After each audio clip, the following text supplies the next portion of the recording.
Good morning, everyone. This is Joseph Hominy. I'll be teaching this course. And if you have any questions at any time, just jump in or send an email after the lecture or use the chat room.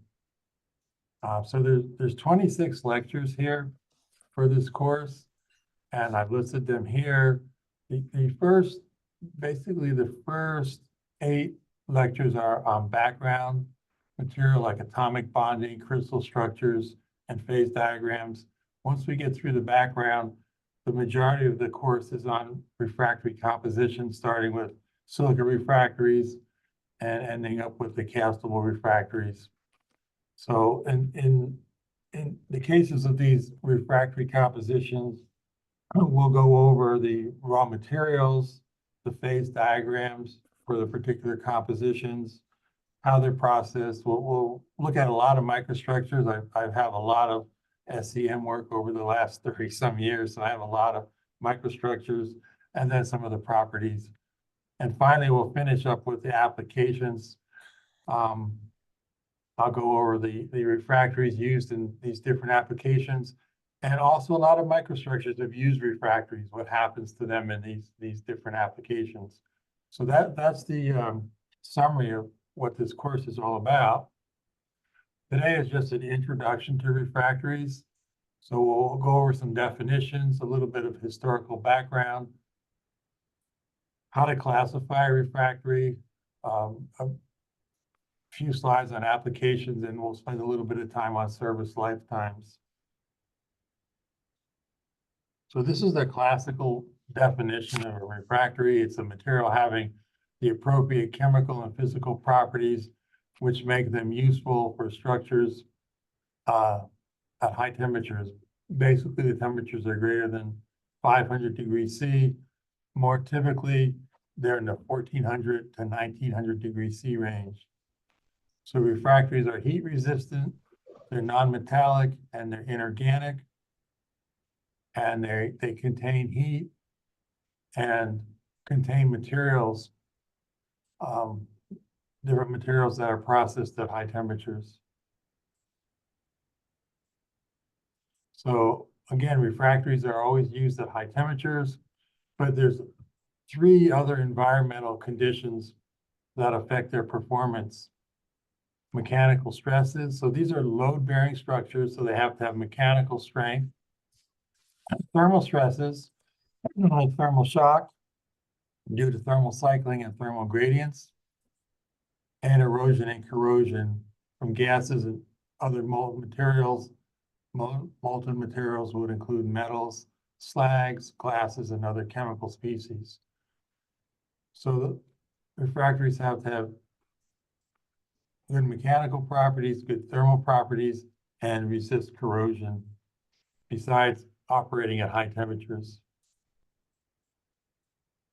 So for mechanical properties, high strength and creep or deformation resistance. So these materials have to retain their integrity, shape, and structure at high temperatures.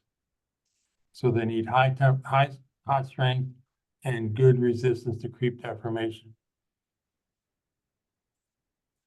In general, for thermal properties, low thermal expansion, low thermal conductivity. So low thermal expansion is desirable to minimize thermal stresses when you change the temperature. That minimizes thermal shock damage. In general, you want low thermal conductivity to retain the thermal energy within whatever processing vessel you have.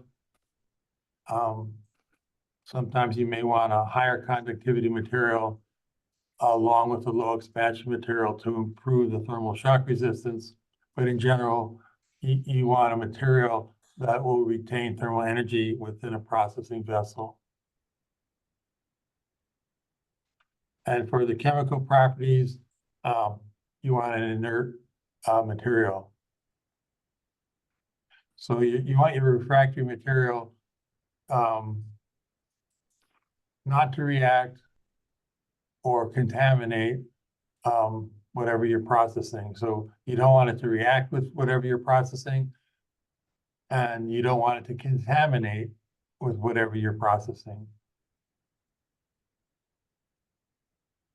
So again, refractories have to maintain mechanical, thermal, and chemical properties while operating at high temperatures. So any one of these properties, if there's a failure, it will probably result in a rapid degradation of the refractory material and perhaps a catastrophic failure. So besides operating at high temperatures, keep in mind they have to have good mechanical properties, thermal properties, and chemical properties. So they're really a complex material.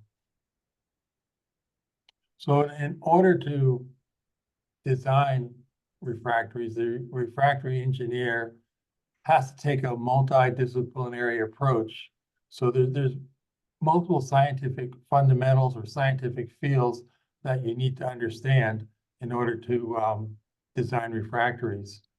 So these usually include chemistry, mathematics, physics, geology, mineralogy, crystallography, thermodynamics, and phase equilibria. So you really have to have a pretty broad range of scientific fundamentals in order to design refractory materials. And also you have to keep in mind where the application is. So there's a wide variety of applications for refractories. So you really need to understand the application along with understanding the refractory. So an example here, if you're processing a metal, you need to understand metallurgy. If you're processing a chemical, you need to understand how that chemical is processed. So you not only need to understand all of these different fields, you need to understand what the application is. So refractories are really essential materials for a bunch of different industries. And this is a chart in temperature here in degrees C and the temperature range for a variety of different industrial processes. There's a lot more processes than in this table, but you can see there's some petrochemical operations, glass melting, sintering of ceramics, making refractory metals. So there's a wide range of applications, and any of these applications need a refractory material. So they're essential materials in order to carry on these operations. You can't make a metal without a refractory. So I've included a few slides on historical background. It turns out 30,000 to 25,000 BC were the first early baking ovens based on clays. And these were constructed in China, and they only operated at temperatures up to 800 degrees C. By 10,000 BC, in the Middle East, there were baking ovens utilizing both clay and stone. And again, these were low temperature, maybe up to 800 degrees C. 3,500 BC, now you have convective draft and forced draft furnaces, again, constructed from stones and fire clay. And this is the start of the age of metals. These go up to about 1100 degrees C. 1400 AD were the early metallurgical blast furnaces, again, constructed from natural stone and fired clay. And these were for melting iron. And these were constructed in Europe, and they went up to a little higher temperature, 1500 degrees C. And then in 1800 AD, you had the blast furnaces, and these were made from natural steatites known as soapstone, and they went up to about 1700 degrees C. So in the 1850s, Bessemer steelmaking converters lined with silica. The silica was from the canister mineral, and this was an acid slagging process. Silica is an acidic refractory, so it's compatible with an acid slag. Also in the 1850s, the Siemens open hearth steelmaking furnaces were constructed. These were based on MgO and dolomite, and dolomite is MgO CaO. So these open hearth furnaces were lined with basic refractories, magnesia, MgO, and dolomite, MgO, CaO are basic refractories, so they're compatible with basic slags. In the 1860s, carbon was introduced into the blast furnaces for making iron. In the 1880s, carbon was also used in this reduction cells for making aluminum. And by the late 1800s, the electric arc steelmaking furnaces were introduced, and they were based on linings of MgO, which was derived from a magnesium carbonate. So modern refractories really started in the middle of the 20th century, after 1950. So basically after 1950, there was a refinement of the raw materials, the refinement of the minerals to make higher purity materials. And then there was a production of the synthetic compounds. So these compounds do not exist in nature in a high enough purity or quantity to be useful, but higher purity materials, synthetic materials, really introduced modern refractories after 1950. Some of these materials were graphite, silicon carbide, corundum, mullite, which is 3Al2O3, 2SiO2, and a synthetic spinel, MgAl2O4. So the production of silicon carbide, a synthetic material, making graphite from amorphous carbon, high purity alumina, and then mullite and spinel were synthetic materials. So these materials were available after the 1950s. Also, the fire bricks have been replaced to a large extent with monolithic materials. So these monolithic materials, the properties of these monolithic materials actually can exceed those of a fired brick, because the recent engineering of monolithic materials have really improved their properties. So people began to understand the reaction chemistry of the calcium aluminate cements, which are the cementitious materials used to make monolithics. They're a high temperature cement. People understood the particle size distributions for particle packing, and they introduced nano-sized materials like fumed silica and reactive alumina, and a whole range of chemical additives like chemical dispersants to enable flow of these monolithic materials. So probably today, more than half of the refractories that are made are in the form of a monolithic material. And more recently, the composite refractories based on carbon. So these are carbon matrix composites, and they're really designed to have excellent thermal shock and corrosion resistance. Some examples are alumina carbon, MgO carbon, magnesia carbon, dolomite carbon, which is CaO-MgO, and spinel, and MgAl2O4 is a spinel. So these composite materials have really improved refractory performance. So how do you classify a refractory? It's not that easy, because there's a range of raw materials. There's a range of how these materials are processed. There's a variety of applications. So there are a variety of classification schemes, but none of them are actually complete. So you have to keep in mind, there are only a few elements that are in sufficient abundance and cheap enough to be useful to make a refractory. So we're talking about a low-cost, high-volume material. So it turns out there's 6 cations and 3 anions that basically make up all the refractory materials. The cations are silicon, aluminum, magnesium, calcium, chromium, and zirconium. And the anions are carbon, oxygen, and nitrogen.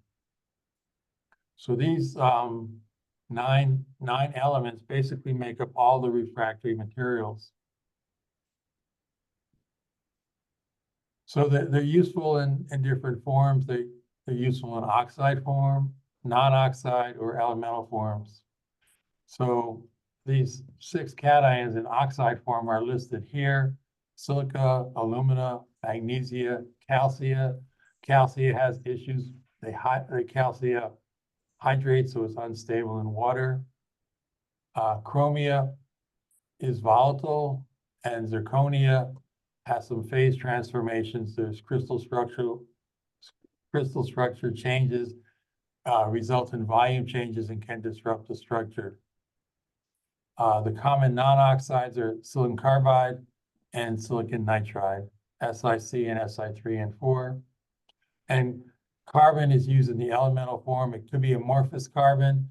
It could be graphite completely crystallized, or any combination from amorphous to crystalline graphite. So these materials are then combined to form other compounds or composites. So there's different ways to classify refractories. One is based on mineralogy. So here's some refractory materials, and then they're minerals. So if you're using a mineral classification, you have bauxite, which is a hydrated alumina; chromite, which is FeO, Cr2O3; and dolomite, again, is MgO, magnesite is MgO; olivine is a magnesium silicate; and zircon is ZrSiO4. So these are different minerals, so you can classify refractories based on their mineral composition. You can classify refractories based on their chemical compatibility. And basically, there's acidic refractories, neutral refractories, and basic refractories.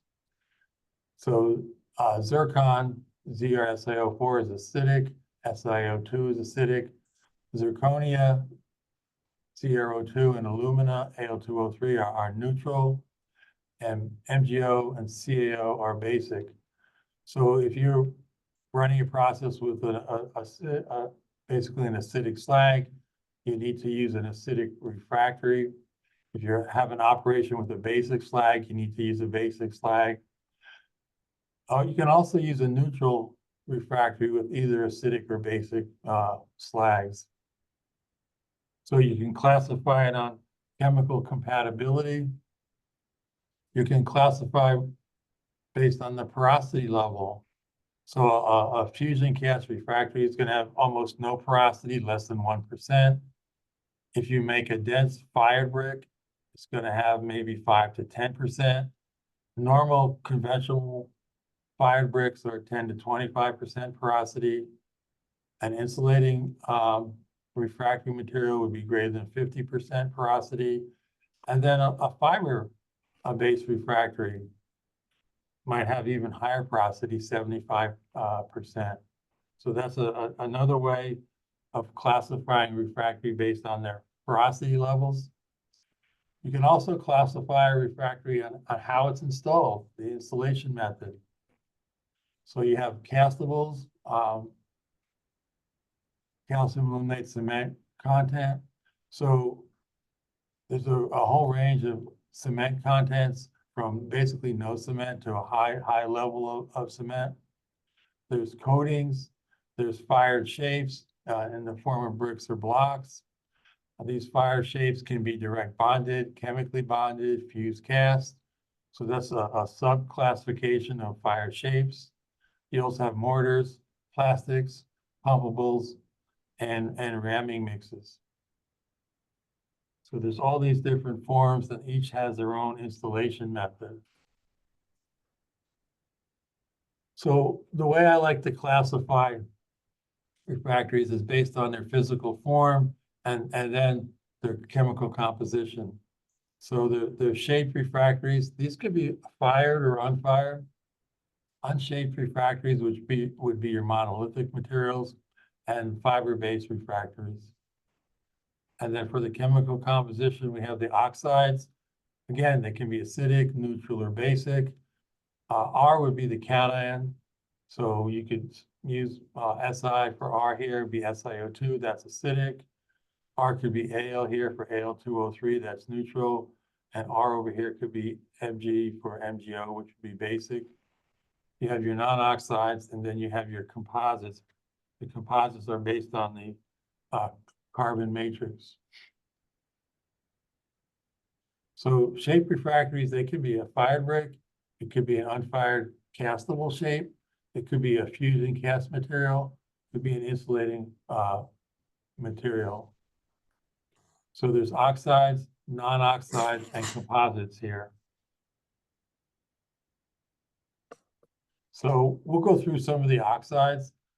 Silica, SiO2. Silica has three crystalline forms: cristobalite, tritonite, and quartz. So when we talk about silica refractories, we'll have an entire lecture. We'll go over these different crystal structures in detail. Cristobalite and tritonite are the high temperature forms. So if you have a conventional silica refractory, it's going to have 0.5 to 1 weight percent impurities. And a super duty silica refractory, 0.2 to 0.5 weight percent impurities. So these are fairly high purity materials, and they have good high temperature, hot strength, as long as the impurity level is low. So silica here is cristobalite or tritonite. Primarily, the raw material is quartz. You convert quartz to the high temperature forms of cristobalite or tritonite. So it's crystalline, but you can also have an amorphous material known as fused silica. The advantage of fused silica is low expansion, so it's excellent in thermal shock resistance, but it tends to crystallize above 1200 degrees C back to cristobalite or tritonite. So it's a temperature, it has temperature limitations. It's basically useful under 1200 degrees C. You add alumina to silica, you have the alumina silicate refractory materials. The clay-based materials are going to have mullite and cristobalite as the crystalline phases. There's also going to be a substantial amount of glass present. So the fire clays are ranked from low duty to super duty. So they go low duty, medium duty, semi-silica, high duty, and super duty. So going from low to high to super duty, the alumina content increases, and so does the use temperature. So a low duty refractory is useful maybe at 1430 degrees C, and then super duty goes up to 1763 degrees C. They're also ranked, besides being ranked by temperature, they're also ranked by their PCE number, parametric cone equivalent. So these parametric cones are small triangular shaped cones that when you heat them up, they deform and bend at a certain temperature. So a cone 15 will deform at 1430 degrees C. So it's common practice to rank the fire clay materials by their PCE number or the temperature, and these temperatures correspond to the PCE number. And then when you go up in alumina content greater than 50%, they're called high alumina materials. They're going to have corundum and mullite as the primary crystalline phases, plus also glass. So there's a 50%, 60, 70, 80, 90, and 99 weight percent alumina. They go from a PCE value of 34 up to 40. And use temperatures go from 1763 all the way up to 1885 degrees C. So fire clays are classified from low duty to super duty. They're less than 50% alumina. And then the high alumina materials are 50 to almost 100% alumina.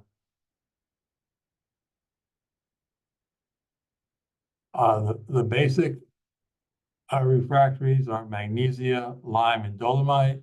Magnesia is MgO. Its crystalline phase is periclase.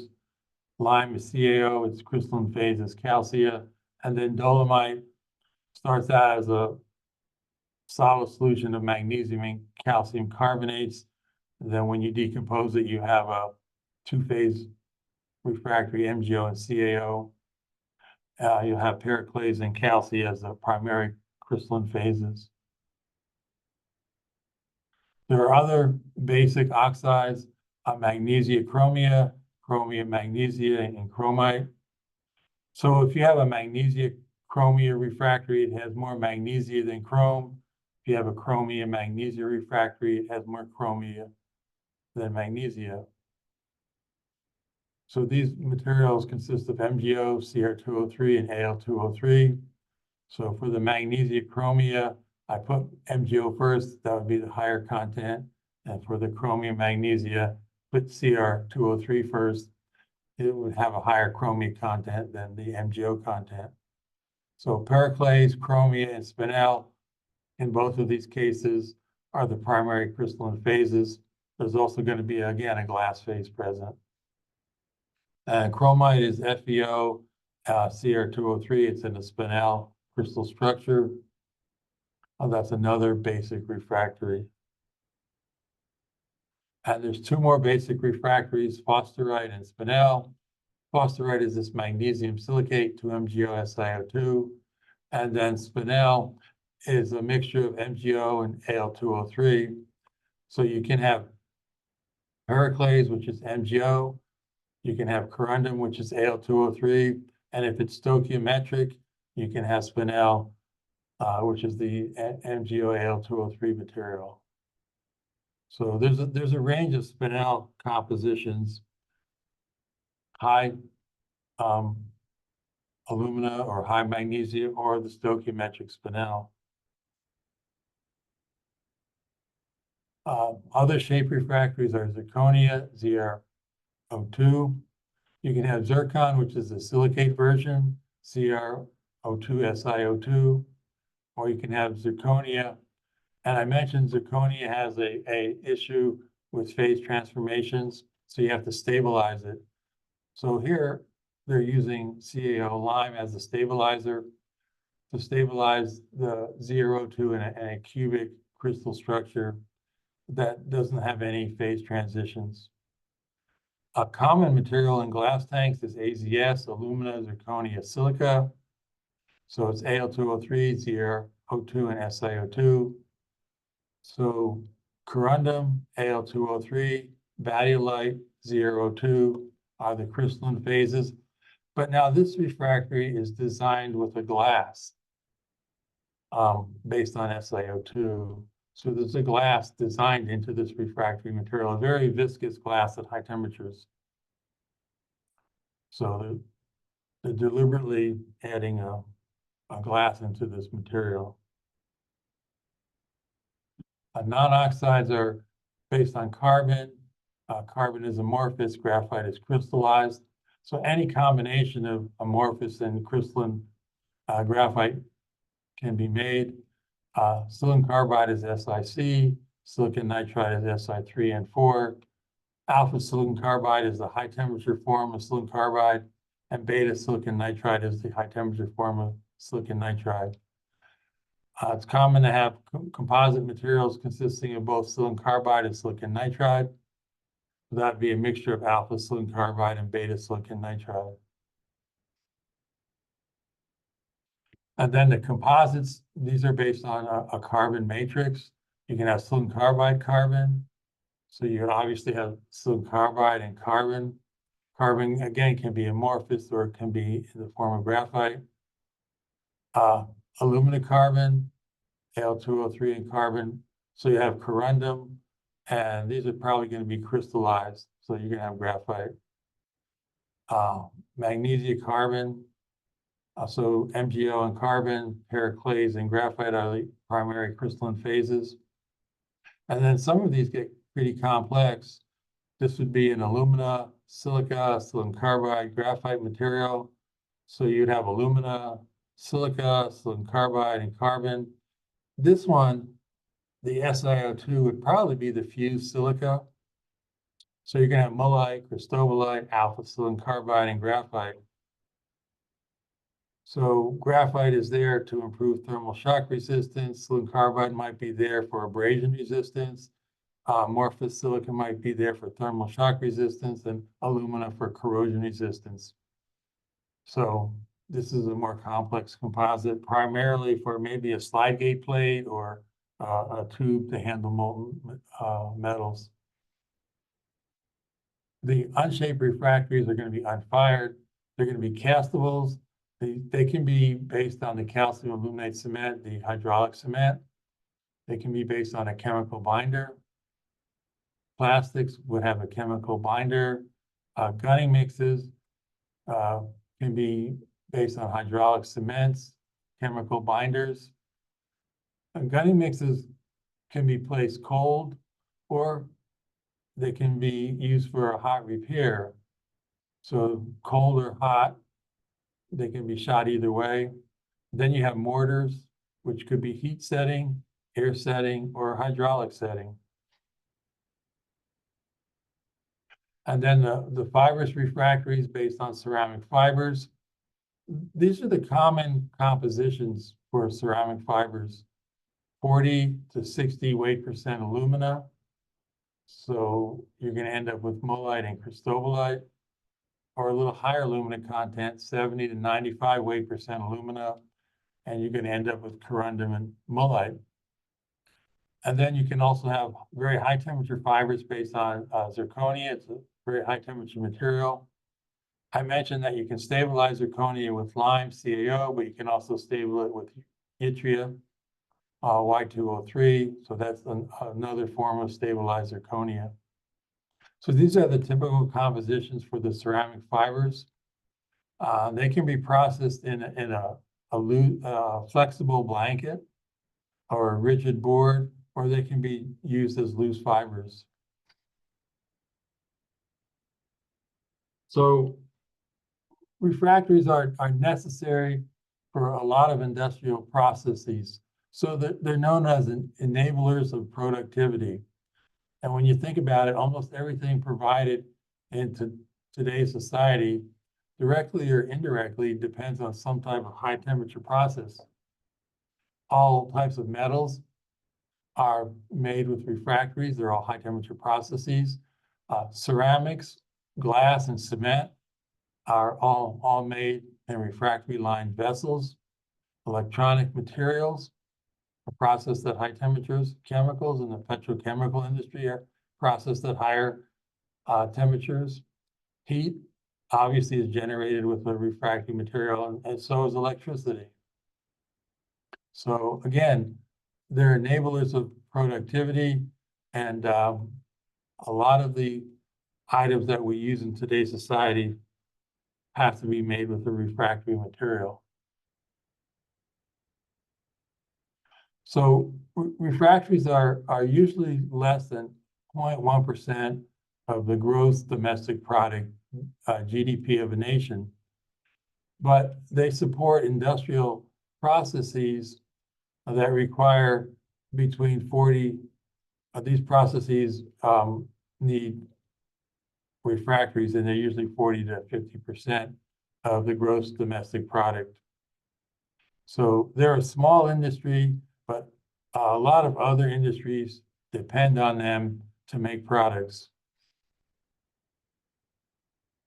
So the consumption by industry, the iron and steel industry use most of the refractories, maybe 70%, for making iron in a blast furnace, for making steel in a basic oxygen furnace, for making steel in an electric arc furnace, or for making stainless steel in an argon oxygen decarburization vessel.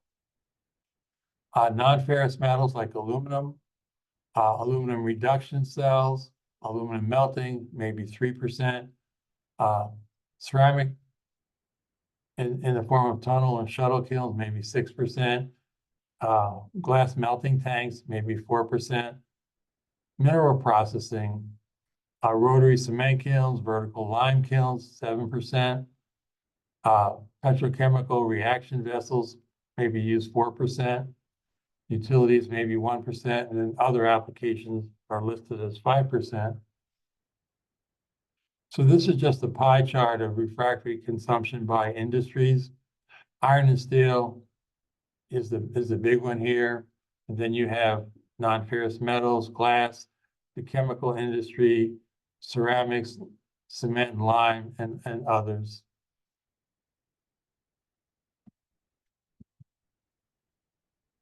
So service lifetimes, we'll spend the rest of the time on this. So the service lifetime is the campaign life. It's how long the material lasts, but there's different ways of classifying that. So you can say that the time a refractory lining lasts could be the campaign life, or you can say how many heats of a molten material were produced in that lining. So if you have a basic oxygen furnace, how many heats of steel have you made? And you can use that to classify the campaign life, or how many tons of a product you made in that furnace. That could also be the campaign life. So in any event, you want to maximize the campaign life, however you define it, and minimize the cost of the refractories. So when you design a process vessel, you want to maximize the lining performance. So when you design this vessel, you have to have certain design considerations. Heat flow, how much insulation do you want to use? Expansion allowances. Refractories expand when heating. There's reversible thermal expansion, irreversible thermal expansion, and especially on the first heating cycle, you have to take this expansion or even a contraction into allowance. And zoning, you want to use different types of refractories in different locations to maximize the lining performance. So for engineering designing, we could look at a traditional two-layer refractory lining for any type of processing vessel. And considering the heat flow, there's two requirements. Containment of the contents of the processing vessel. The lining has to be chemically inert. It can't react with the material you're processing. So corrosion here is the main issue. And retention of thermal energy within the processing vessel. How much insulation do you provide? So in a two-layer refractory lining, you have an inner lining, which most likely is going to be a dense refractory material, and the outer lining, which is going to be an insulating type material. So the inner lining provides the corrosion resistance, the outer lining provides the insulation. So the inner lining is known as the working lining. It's in direct contact with whatever you're processing, the contents of the vessel, and that provides corrosion resistance. So it's usually a denser, lower porosity refractory. The insulating lining is in direct contact with the vessel shell, the metal shell, and it provides the insulation. It is actually high porosity, so it would be very poor in corrosion resistance. So there's also a traditional three-layer refractory lining, and that has a middle lining for safety. So the three requirements: containment of the contents of the processing vessel. This is the working lining. Retention of the thermal energy within the processing vessel. This is the outer insulation lining. And then there's the safety lining, which backs up the working lining in case you have a breakthrough in the working lining. There's a backup lining. The insulating lining is not going to be a backup lining, so that's why they put in a safety lining. Again, the insulating lining would just have too much porosity to be corrosive, to be corrosion resistant. So in this three-layer lining, you have a working lining. Again, that's in direct contact with whatever you're processing. That's your corrosion resistance. The insulating lining is contacting the outer shell of the furnace. That's your insulation. And then the backup lining is between the working lining and the insulating lining. And that gives you some measure of safety if the working lining fails. It also provides some additional thermal insulation. It's just a thicker lining. So for heat flow in these multi-layer refractory linings, you have to worry about heat loss and low heat capacity. So if this lining is thermally cycled, um, you don't want it to retain a lot of the heat. You want low heat capacity, especially if you're thermal cycling the lining. The expansion allowances, you have to allow for thermal expansion. So you're installing a refractory at room temperature, and then you're heating it to the operating temperature. So there's going to be reversible thermal expansion. There may be irreversible thermal expansion if reactions take place, new phases are formed, the microstructure changes. So these dimensional changes must be designed into the refractory lining. And this expansion is significant. So if you don't design in an expansion allowance, you're going to develop very high compressive stresses that could cause failure alone on the heat up. In some cases, you may want to design in a slight compressive stress. So in this case, you're putting a slight compression on the refractories when they're brought up to temperature. That creates tight joints. And we're talking about a fired brick refractory lining here. So if you want to develop slight compressive stresses to make tight joints, you probably want to eliminate the mortar, which may be the weakest portion of the lining. So it's common to develop a material that has a slight compressive stress when heated up to tighten up the joints to prevent the use of a mortar. So what are the sources of these dimensional changes? Well, you have your reversible thermal expansion. You heat it up, you cool it down, it comes back to the same original dimensions. You have irreversible thermal expansions due to chemical reactions taking place. So when you heat it up and cool it down, it's going to have a different dimension. You have these phase transformations where you have crystal structure changes. Crystal structure changes can disrupt the microstructure, create microcracks. And at high temperatures, you may have some deformation taking place due to creep. And keep in mind that in a lining of a furnace, you're going to have a thermal gradient from the hot to the cold phase. That's going to result in a dimensional change gradient, property gradient, a microstructural gradient. So these dimensional changes are going to be a function of position in the lining. So there's different ways of making expansion allowances, leaving an open space. So you leave regular open spaces between the refractory shapes so that when you heat it up, those open spaces close and accommodate the expansion. You can put in spacers that decompose. So you place spacers between the refractory shapes that decompose during heat up. Cardboard is a simple material that burns away and decomposes and leaves a space. Or you can put in compressible joint fillers. This is usually a fiberboard. Again, fiberboards would have a very high porosity, so that would allow for compression of the fiberboard. And the other topic is zoning. Most refractory linings are zoned.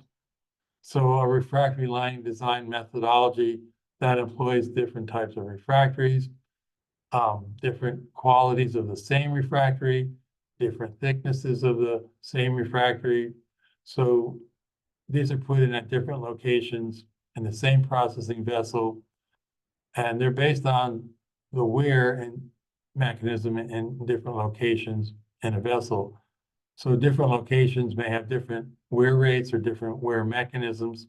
So you would put in different refractories at different locations with the idea of when the refractory lining is at the end of the campaign, it's worn out in a uniform manner.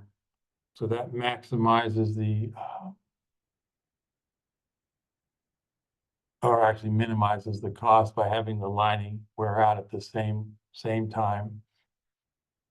So the concepts here, different locations within a processing vessel experience different operating conditions, experience different wear rates, so that it requires different types of refractories. So the entire refractory lining should wear out at the same time. So it should have the same life expectancy or campaign life. So you want a lining that wears out uniformly. So all refractories in the lining should wear out at the same time. So at the end of the campaign, you should basically have spent all the refractories. So for zoning, you can use completely different types of refractories at different locations, depending on different wear mechanisms. You can use different qualities of the same type of refractory for different locations, again, depending on different wear mechanisms. Or you can use different thicknesses of the refractory for regions where the wear rates are different. So obviously a thicker lining is going to last longer. So when you design a refractory lining, the strategy is basically an iterative process. So you at the end of the campaign, you examine the lining, you look at where a failure is most severe, and then in the next lining, you try to improve the lining by looking at the previous weakest points and trying to use another refractory that might improve that wear rate in that location. So this is an iterative process. You examine the failure at the end of the campaign. You try to make the next lining a little bit better. Some of these iterative processes can take a long time. If a glass tank lasts 10 years or a blast furnace lasts 20 years, you have to wait a long time between heats or between campaigns to make these changes. So what are the design considerations? Chemistry, what chemistry are you going to use? What atoms are you going to choose in your refractories? Mineralogy, what type of crystal structure or compounds? And then the microstructure, how are these compounds arranged? And also their phase equilibria, which is going to tell you a great deal about their upper use limit, where they melt. Are they compatible with acids and bases? The quality, how pure are these materials? And the installation, they have to be installed properly. You can ruin a refractory lining with improper installation. You have to consider the heat up, the heating rates, and the maintenance. You need proper maintenance procedures to prolong the life of a lining. So very quickly, we'll look at these. Chemical compatibility, different refractory compositions that are in contact with one another cannot react, so they have to be chemically compatible. You can't put an acid refractory next to a base refractory because they'll react. Just like acids and bases react in chemistry. So refractory compositions in contact with slags or other glasses or anything that's being processed cannot chemically react with the refractories. So you need to avoid acid-base contacts. Quality, usually you add a higher quality refractory, it's going to improve the campaign life. But when you zone a refractory in a lining, you don't always have to use the highest quality refractory at every location. So you want to minimize the cost by choosing refractories in different locations to achieve uniform wear. You don't want to line a vessel with the highest quality refractory and have a certain portion of that refractory lining fail and have most of the rest of the lining intact. And as far as the insulation is concerned, the highest quality refractories are not going to perform well if they're not installed properly. So this is critical when you're laying a brick lining or pouring, gunning, or spraying a monolithic lining, especially when you're installing a monolithic lining. It has to be done properly. The initial heat up is important, and especially for monolithic materials, the first time heat up procedures are going to have a major effect on the campaign life. Monolithic materials have moisture removal, and as you change the temperature during heat up, you can develop thermal stresses. So you can't heat a lining too rapidly because you could thermal shock it. Moisture removal is another issue. Removing water too fast, you may have steam buildup and an explosion. So the initial heat up is important. You don't want to damage the lining, create micro cracks or more severe cracks, or have a catastrophic failure on the first heat up. So there have been occasions on the first heat up where you completely destroyed the lining. Operating procedures are important. You have temperature excursions when you thermally cycle a furnace. Thermal cycling leads to thermal stresses and thermal shock. So the rate at which you cycle these furnaces are also important. And then the maintenance procedures. You have to repair areas that wear to prolong the campaign life. So maybe in a basic oxygen furnace, if you see a wear area, you can do a hot gunning repair and prolong the campaign life. So some of these furnaces actually have gunning programs to repair the high wear areas to produce a long campaign life.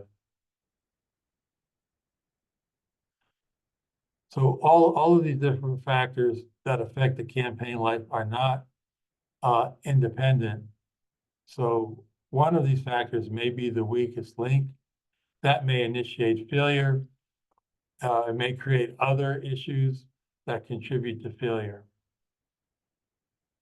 So an example here to finish up today of how these different factors depend on each other.